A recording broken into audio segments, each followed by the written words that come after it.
Hello y'all, and welcome back for the final video about Socrates. So Socrates engages the people of Athens all day, every day in the same kind of conversation, the kind of systematic inquiry, Socratic method, with the goal of a realization that he engages Meletus in his trial. But while his goal with Meletus is to show that Meletus doesn't have knowledge of, and by extension doesn't care about, the things that he's accusing Socrates of, so it's a legal purpose, his goal in conversation with ordinary Athenians is to show that they don't have knowledge of, and by extension that they don't care as much as they say they do, about being good people. So he takes them to task initially and questions them about what they care about. His query rests on these basic psychological principles, and Socrates never lays them out explicitly because he doesn't have to. They're so deeply ingrained in the way we think that we take them for granted. We understand them. They're obvious. If somebody can't answer questions at a basic level about something, they just don't care about that thing that much. And when Socrates has these conversations, it becomes obvious that these people don't care as much as they say they do about being good people, and perhaps, as I suggested in the last video, about their children maybe being good people, which is perhaps a bigger deal. It's obvious to Socrates, but more important, it's obvious to them. Here then we see a solution to the puzzle we framed at the beginning of our discussion about Socrates. Simply by asking questions, wise, informed, pointed questions about what a good person is and how you become one, Socrates is able to reveal to the people that he's talking to that they don't care nearly as much as they think they do about being good people. But more importantly, this realization is one that they come to on their own. He just asks questions. He doesn't share knowledge. So they realize, I'm not where I need to be morally. And at that point, Socrates' work is done. Getting them to that realization on their own is all that he can hope for. If they take the further step and work to improve themselves, knowing now that they're not where they need to be, that's all to the good. And some people, we have evidence, do this. They realize, because of Socrates, because of the conversation with Socrates, I'm not where I need to be. I need to dedicate more time, in some cases my entire life, to being a good person, to seeking wisdom and truth. But as Socrates himself presents his role, that's not primarily why he's there, to teach people how to be good. He's not a teacher.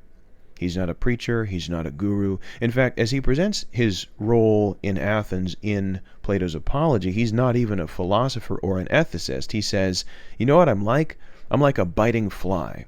I'm just here to bite you and annoy you out of this complacency, out of this comfort. Just try to get you to the point where you realize some very difficult truths about yourself, and that's it. What you do with that information once you've got it, that's your moral journey. My work is done.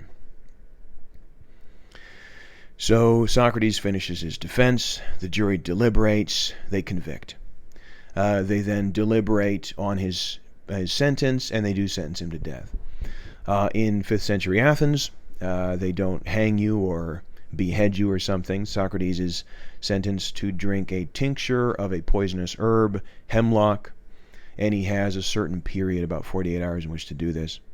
And we're presented a very vivid, perhaps not like verbatim, but nevertheless vivid and gripping portrait of his last hours, which he spends, we're told, under very minimal house arrest in one of his friends' houses. Socrates has many friends, young men that are members of the aristocracy who are very devoted to him, who follow him around, and he's in one of these guys' houses, and they're all weeping and crying and begging him not to follow through with this. They say, Socrates, everyone knows these charges are trumped up. They know you're not guilty. You're not a violent or dangerous criminal in any way. And we have a lot of money. One guy says, I've got a yacht, get on my yacht. This other guy has a private island. We can have you on this private island in 2 hours. You can live out the rest of your life in peace and safety. The guards here are not going to stop you. They don't care. Even if they did, it would be easy to bribe them. Don't do this. And everyone says, please, Socrates, don't do this.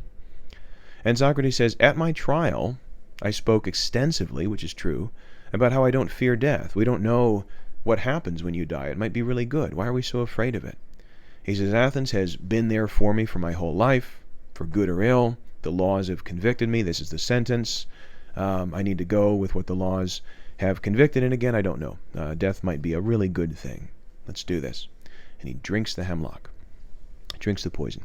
The way the hemlock works is it makes you cold, starting with your extremities and working its way up to your internal organs. As Socrates feels the cold in his fingertips and his toes, he's talking, he's saying goodbye to each disciple individually. He's joking, he's doing philosophy, he's having a good time. Everyone around him is just an absolute mess. They're crying their eyes out. When Socrates feels the cold wrap around his heart, he knows he only has a few moments left, and he says, "Friends, we owe a sacrifice to Asclepius, the god of healing," and he dies.